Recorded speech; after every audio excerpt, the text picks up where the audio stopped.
You may have seen it was developed by Shandy Games, who are a Chinese developer, and they've worked on things like Ion before, and also Ragnarok.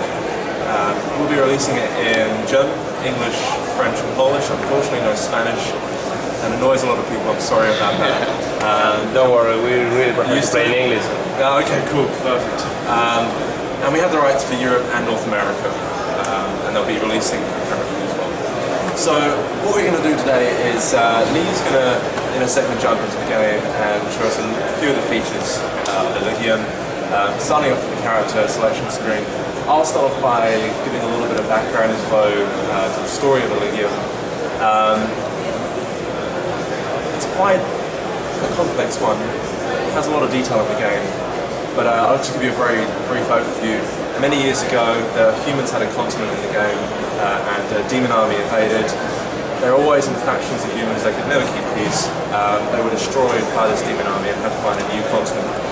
So they set sail, found a new continent, and made an alliance with the races we're about to see. Unfortunately, as humans do, they couldn't keep this alliance, they split it up again.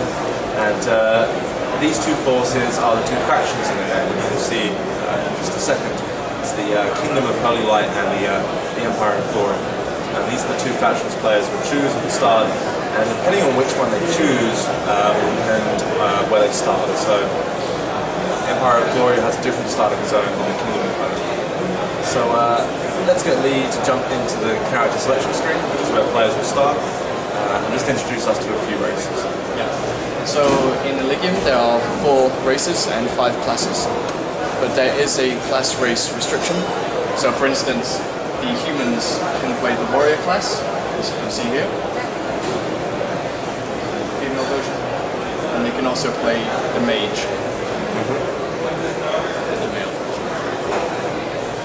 The elves can play the hunter class, very high DPS, lays down traps, disrupts the opponents, as you've seen. The druids, which is our healing and pet class, also transformations. So as opposed to healing, they can also deal out damage as well by transforming, and then they have a whole new skill set which they can use. Or they can focus more on, as you'll see, a pet. It's very inconspicuous. A pet, yeah, a tiny pet. Yeah. Tiny pet. And last but not least, we have our fighter class.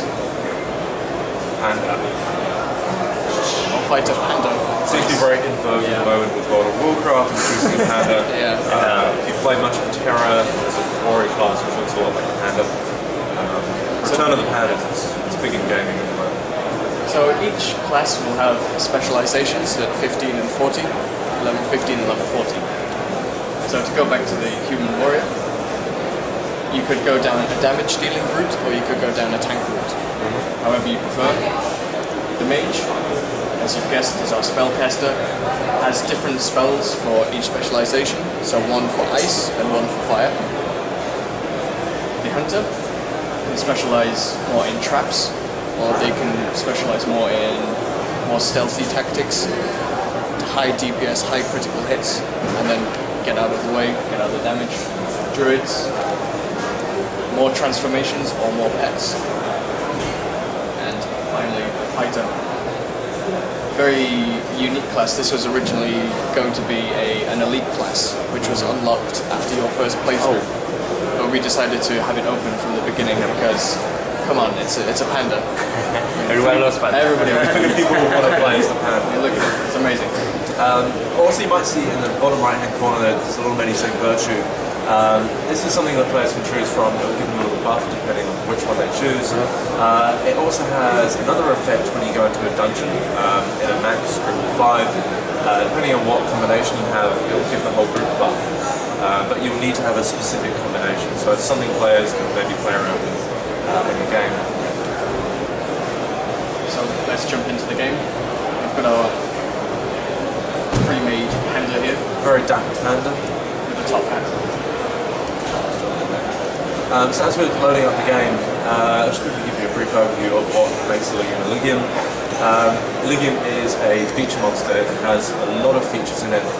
For MMO players, they have one particular feature that is their favourite from another game, the chances are it is also an Eligium, and it will be in there for launch. So for really hardcore MMO players, it should have everything they expect from an MMO, and maybe a little bit more in terms of features, right from the get-go. And that's what I think is really, really attractive about Eligium. Also, we want to showcase the fact that Eligium can be played however you want. So as you'll see with the skills and the item system, it really enables players to play how they want without being restricted. That's something we really want to show, and we'll go into more detail in that in a second. And just before we get to it, I'll also very quickly mention, I don't know if I did, as with all of our other titles, it'll be a free-to-play title with an in-game cash shop, item shop. So, just to give you an idea of the place that we're in the moment, we're in a city called Sanctia. This is one of the capital cities for one of the factions. So it's going to be crucial for whether you choose this alliance or the other one. It's going to play a big part. This is the area that we're in, one of the continents. Again, very big in scale. And lastly, this is the world map. So we're How huge is the world map? well, we're just this tiny little dot here. Then we have to go into this, full of these cities, and then we're here. But it's a very big area which will be opened up from the beginning. There's not going to be anything to come, so there's not going to be any locked areas. So you can explore everything from the beginning. It gives you an idea maybe of the scale. The Guild Wars version will have 300 versus 300 players, so there will be large areas for this type of combat. I'm not sure if you noticed. Hold on a sec. Do you notice anything about the right continent? Does it look like anything? Yes. It took us 3 days to get that. Yes. 3 days to realise this. And it took you 3 seconds. Brilliant. Lunch afterwards. Yeah. So.